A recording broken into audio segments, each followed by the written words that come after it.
안녕하세요. HITV 강무소입니다. 이번 편은 사마천의 살기 열전 22번째 편인 전단열전입니다.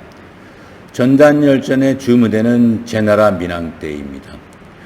제나라 민항대는 제나라가 나름대로 제나라 말에 강성했었던 그랬던 시기입니다.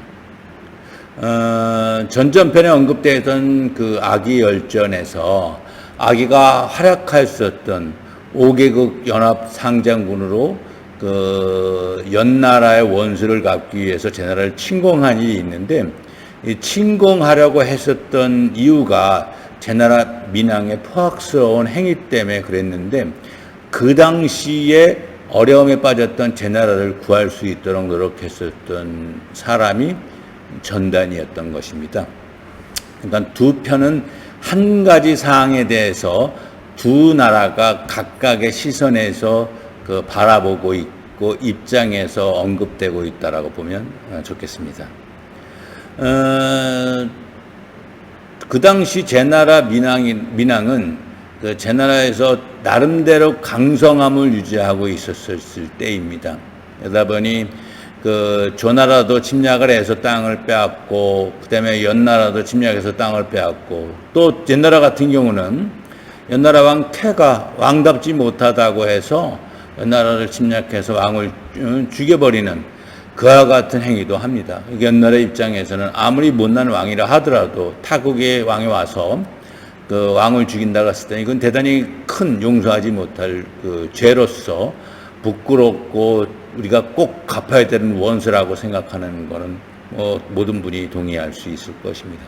바로 그와 같은 어떤 원수를 갚기 위해서 위나라 사람이었던 그 아기가 연나라에 가서 신하가 되고, 그리고 연나라 입장에서 조나라를 설득하고 한나라 위나라를 설득하고, 그리고 특이하게도 진나라까지도 5개국 연합체로 해서 제나라를 침략할 수 있도록 만들었던 이유입니다. 그 민항이라고 하는 그 분은 본인이 갖고 있는 능력을 너무 과신한 나머지 주변의 제후들을 좀 없이 여겼는데, 전국시대는 어떤 한 나라가 특출나게 뛰어나다라고 한다면 주변 나라는 그 나라가 특출나게 도드라진 나라에 대해서 두려움을 갖기도 하기 때문에 연합해서 한 나라의 힘을 평균화시키려고 노력하던 때입니다. 그러다 보니까 진나라가 가장 강하다 보니까 나름대로 커다란 6개국이 연합해서 진나라를 계속 경쟁하려고 하지만 이 6개국 스스로도 필요에 따라 가지고 서로 경쟁하면서 침략하고 침략을 당하기도 하고 그런 어떤 과정을 반복을 합니다.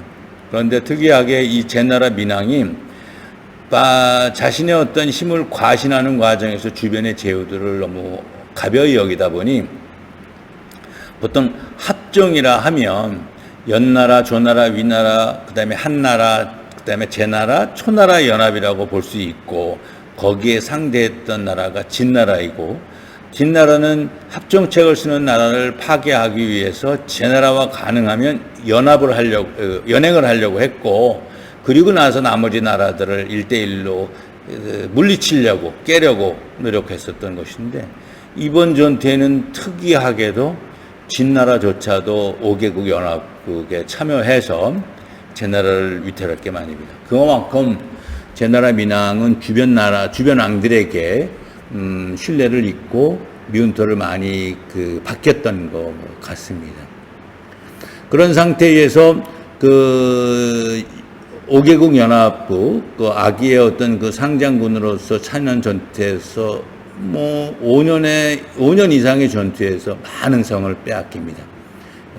기록에 의하면 70여 개 정도의 성을 빼앗겼다라고 합니다.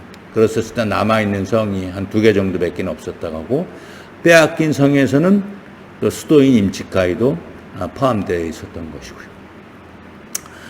전단이라고 하는 사람은 자기가 가지고 있던 관직은 바로 빼앗긴 임치에 거기에 시장을 관리하는 그 관리자, 관리사 역할을 하던 사람이었습니다. 그런 과정에서 임치도 뺏기고 남아있는 거성과 증묵성 두 개가 있었는데 그 두 개의 성 위에는 뺏긴 상태에서 그 피신을 하였다고 합니다. 그러다 보니까 그 일부분씩 서로 나눠져 있는데 다행스러운 건지 불행인지 모르겠지만 제나라 민왕은 그 당시에 거성에 거주하면서 왕성으로 삼고 있었고 증묵성은 좀 뒤에 떨어져 있으면서 많은 병사가 거기에 거주하고 있었는데 전달은 거기에 거주하고 있었습니다. 그 당시 5년에 걸치는 어떤 전쟁에서 대단히 약해졌고 남은 성이 2개밖에 없는 어떤 위태로운 상황이었던 상태에서 제나라 입장에서는 도움을 요청할 것이 초나라밖에 없다 보니까 초나라의 병사를 요청을 합니다. 구원병을. 거기에 대장으로 요치라고 하는 자가 파견이 되는데 그 위태로운 상황에서 겁을 먹었는지 아니면 상대국 연합국의 꾀임에 빠졌는지 투항할 목적으로 민왕을 살해를 합니다. 그러나 그 거성 안에 있는 제나라 병사들이 그걸 받아들이지 못하고 굳건하게 방어하면서 성을 지키고 있었습니다. 그러다 보니 민왕은 세상을 떠나고 그의 아들 양왕이 그 보위를 물려받습니다. 그리고 멀리 떨어져 있는 증묵석에서도 또다시 그 주변에 어떤 전쟁이 이루어졌을 때 성에 있는 장수들이 나가서 전쟁을 치르는 과정에서 그 성의 주요 책임자들이 죽음에 이르게 됩니다. 그러더니 마땅히 백성들을 관리할 수 있고 병사를 지휘할 수 있는 장수가 부족한 상태가 되어졌습니다. 그때 마치 이제 오래전이지만 이 전단이라는 사람이 그 전쟁통에 피신을 할 때 거기서 만들어졌던 그 지혜로운 행동이 그 많은 사람들한테 회자되면서 현명하다라는 평가를 받았다라고 합니다. 그것이 뭐였냐면 안평정투가 이루어졌었을 때인데 전단도 염려되는 바가 있기 때문에 그러나 전쟁이 이루어지기 전에 도망가는 것은 비겁하기 때문에 그럴 수는 없지만 혹시 전쟁을 일어난다면 피신은 해야 되겠고 피신을 했을 때 보완할 수 있는 것은 그 마차다라고 생각해서 마차의 가장 취약한 부분을 보완을 합니다. 거기서 나무를 갖다가 철로 덧대서 또 튼튼함을 유지할 수 있도록 만들었다고 합니다. 그런데 마침 전쟁이 일어나서 가설들은 그 마차를 타고 피신을 급파했는데 주변에 있는 많은 마을 사람들도 마차를 타고 똑같이 이동을 했는데 주변 사람들의 마차는 중간에 어느 정도 가다가 다 파손이 됐답니다. 아무리 경과하다 하더라도 나무로만 이루어졌을 때. 근데 전단의 마차는 철로 보완한 것 때문에 먼 장소까지 도망을 가도 마차는 튼튼하게 유지되고 있었다고 합니다. 그것을 높이 산 사람들이 이 전단의 어떤 위기 상황에 현명하게 대처할 수 있는 능력이 있으니 지금 이 증묵성에서 지금 장수로서 아니면 백성들을 관리할 수 있는 관리자로서 특정한 사람이 없으니까 이 전단에게 맡겼으면 좋겠다라고 추천을 합니다. 그래서 그 부분을 무조건 거부할 수는 없다 보니까 전단도 흔쾌히 받고 전쟁에 참여합니다. 근데 70개 성이 뺏기고 2개 성이 남아있는 상태에서 누가 장군이 된다 한들 바로 전사가 역결될 수 있는 건 없는데 전사는 그래서 만들어낸 게 2가지 꾀를 냅니다. 하나의 꾀는 뭐냐면 첩자를 연나라로 보내서 지금 연나라에서 정세를 판단해 봤었을 제나라 입장에서 제나라에서 정세를 판단해 봤었을 때 저 나라는 거의 풍전등화에 몰려 있다. 70여 개 성이 뺏긴 상태에서 2개 성만 남았는데 그 성이 지지부진하게 빼앗기지 않고 놓여져 있는 것을 살펴봤었을 때 분명히 힘이 넘치는 아기 장군이 분명히 빼앗지 않는 이유는 있는 것 같은데 그것이 아마 제 나라를 무너뜨리지 않고 제 나라를 차라리 본인이 지배하고 싶은 욕심이 아닐까라고 의심을 한다. 그래서 우리 입장에서는 그 어떤 사람이 오더라도 두려워서 벌벌 떠고 있는데 저 상태를 계속 유지하는 거 보면 이런 의심을 거둘 수가 없다. 이런 식의 어떤 그 루머를 보냅니다.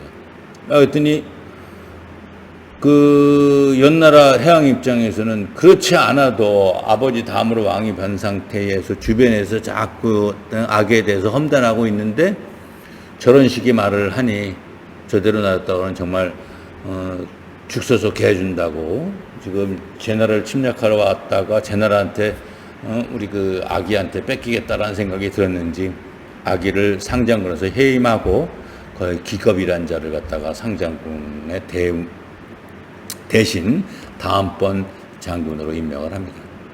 그러니까 저 상황이 나를 의심해서 만들어진 것 같다라는 걸 눈치챈 아기는 연나라로 귀국하지 않고 조나라로 피신하고 노년까지 거기서 살아갑니다.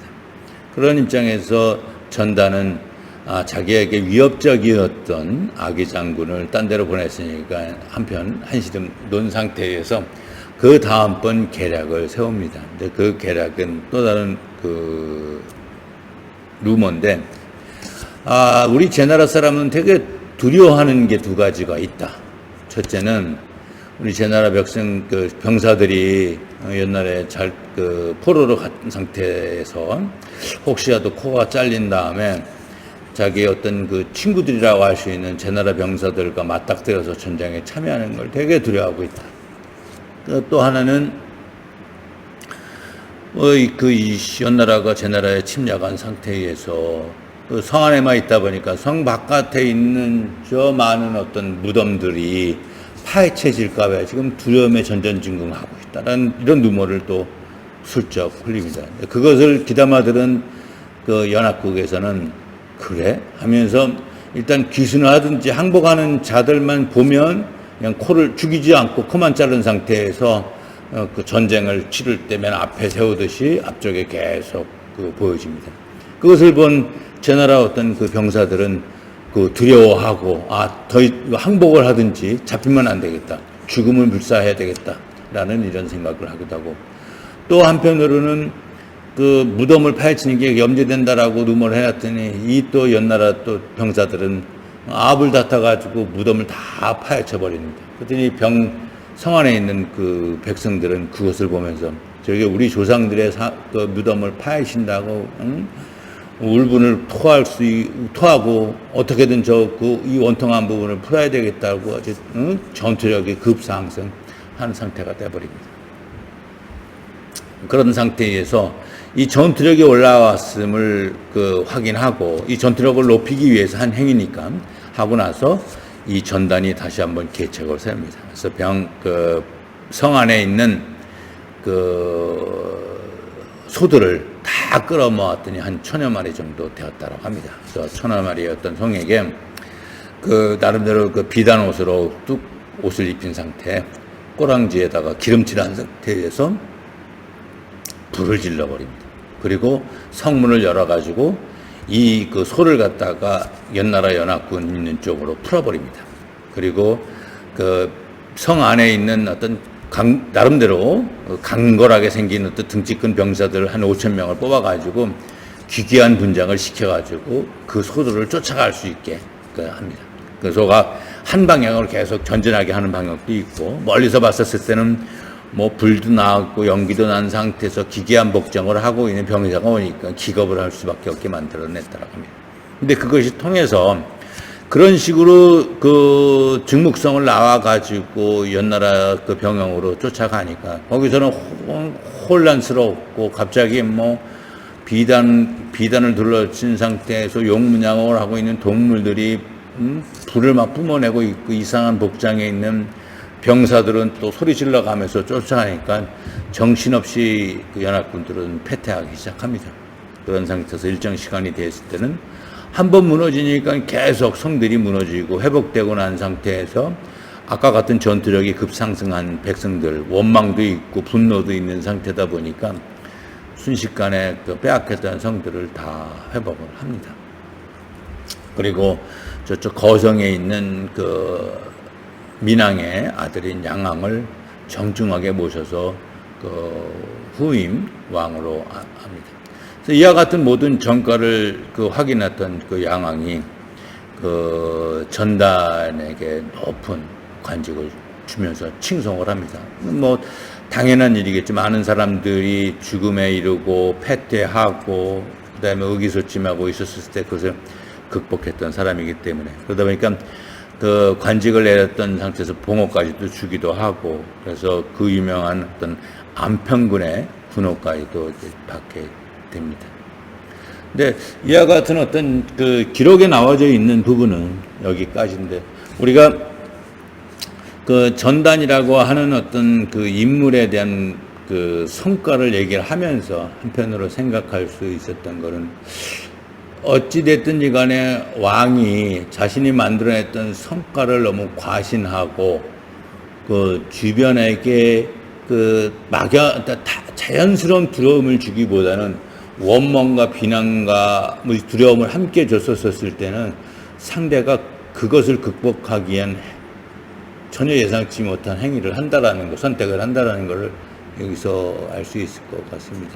가끔은 이 적당한 비유인지는 모르겠지만, 모난 놈이 정 맞는다 이런 얘기 뭐냐면, 어느 한 상황에서 돌출된 행동을 하게 되면 원하지 않은 어떤 망치질을 당할 수밖에 없는 것처럼, 전국 시대에 제 나라가 특별하게 잘할 필요도 없고 주변 나라와 화평하면서 유지했다라고 한다면, 진나라가 저렇게 급속하게 성장해 가면서 결국에는 나머지 6개국 플러스 조그마한 작은 나라들까지도 다 통합하고 통일할 수 없지 않았었겠냐. 다만 그 과정에서도 도토리 키재기식으로 자기가 뭔가 좀 난 것처럼 내세우고 그다음에 도드라진 행동을 하다 보니, 그것을 또 참고 있으면 좋은데 그것을 참지 않고 그것을 연합해서 또 두드려 패다 보니까 결과적으로는 어부지리로 진나라가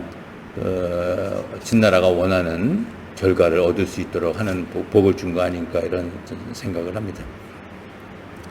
이 전단 열전에서 전단이 썼던 두 개의 계책이 후대에는 그게 화우지계, 방간지계 이렇게 고사성어로서 언급될 정도의 중요한 전가라고 합니다. 근데 이 전단 열전에서 언급됐던 어떤 사례 중에서 가십 형태로 언급되는 어떤 상황인데, 이 부분은 의미가 있는 것 같아서 언급을 한 것도 좋을 것 같습니다. 그 말은 뭐냐면, 왕축이라는 어떤 현명한 사람이 있는데, 이 양반이 정치에 참여하면서 어떤 재물에 욕심이 없었던 사람인 걸로 보여집니다. 그러다 보니까 이 사람의 어떤 명망은 대단히 주변 나라까지 퍼질 정도로 좋았지만, 그 사람은 어떤 관직 욕심은 없었던 그런 사람이라고 생각합니다. 이 사람이 횡업이라는 곳에 있었는데, 그 당시에 연나라 연합군이 횡업이라는 곳을 지나갈 때쯤 많은 어떤 동네는 막 침략해서 어떤 점령군의 역할을 하기도 했는데, 이 횡업만큼은 아까 왕축이라는 사람이 거주한다라는 이유로 안전하게 보호하면서 이동하고 주변을 정리했다라고 합니다. 그러는 과정에서 연나라에서 장수가 저희가 이렇게 손상시키지 않은 상태가 유지되는 거는 제 나름대로 귀하신 분이라고 생각해서 이렇게 합니다. 혹시 우리 연나라에 와서 나름대로 좋은 역할을 해 주셨으면 어떻겠습니까? 라는 요청을 딱 했더니, 왕축이 얘기하기를, 군자는 2명의 왕을 모시지 않는다. 이런 어떤 얘기를 하면서 자기는 관직을 받을 수 없다라고 얘기합니다. 그 말을 들은 장군은 알겠습니다라고 한 것이 아니라 호의를 갖다가 받아들이지 않은 것에 대해서 원망을 합니다. 왜냐하면 지금까지 열처편을 넣으면 많은 어떤 이름 있는 사람들이 본인의 출신국에서 성장하기보다는 다른 나라에서 본인의 그 능력을 펼쳤던 사람들이 비일비재합니다. 그리고 자기가 태어났던 곳을 위험에 빠뜨린 사람이 비일비재하거든요. 그렇다 한다면 국가 간의 관계라고 하는 곳에서 자기가 태어난 곳의 중요성이 그렇게 크지 않다라고 생각했기 때문에 이런 제안을 한 것 같고, 그리고 왕축이 대답한 것이 그렇게 본인들의 선택과 다른 설명을 하니까 화가 날 수도 있었겠죠. 그리고 그러다 보니까 그렇게 말하는 왕축이 사는 그 행업을 아주 파괴하면서 나름대로 겁박을 합니다. 그랬더니 내가 그 관죽을 갖다가 추구했던 사람도 아니고 두 명의 왕을 갖다가 모시려고 한 적도 없는데 내가 모시려고 했던 왕마저도 이 세상에 떠났으니 내가 살 의미가 없다 라고 생각하면서 본인이 자살해서 세상을 떠나버립니다. 근데 이것이 그 많은 사람들이 이런 행동을 하지는 않고 아주 소수만이 이런 행동을 하는데, 이것이 정말 옳다라는 건 맞는데 이런 선택이 정말 필요한 선택은 아닐 수도 있습니다. 아까도 얘기했지만 그 열전편에 나 있는 많은 어떤 영웅이라고 하는 사람들이 자신의 어떤 능력을 펼치기 위해서 자기가 태어난 곳을 버리고 자기가 모셨던 왕을 버리고 타국에 와서 경쟁의 나라에 와서 자기의 나라를 갖다가 어려움에 빠뜨리는 경우가 비일비재하고, 그것이 자기가 태어났던 삶의 이유인 것처럼 언급하는 사람들이 많은데, 그 의를 위해서 죽었다라는 게 맞지만 꼭 죽는 게 도리는 아닌데 죽었다라고 하는 거니까 아무튼 귀하고 의미 있고 가치롭다라고 평가할 수 있을 것 같습니다. 어떤 전단열전은 다른 편보다 대단히 어떤 그 작은 분량으로 만들어졌던 편이지만 이전에 설명됐던 역사적 기록과 열전편과 함께하는 것이다 보니까 비교하면서 함께 이해하게 되면 그 전국시대 말을 좀 더 쉽게 이해할 수 있지 않을까라고 생각합니다. 이것으로서 22번째 편 전단열전편을 마치도록 하겠습니다. 감사합니다.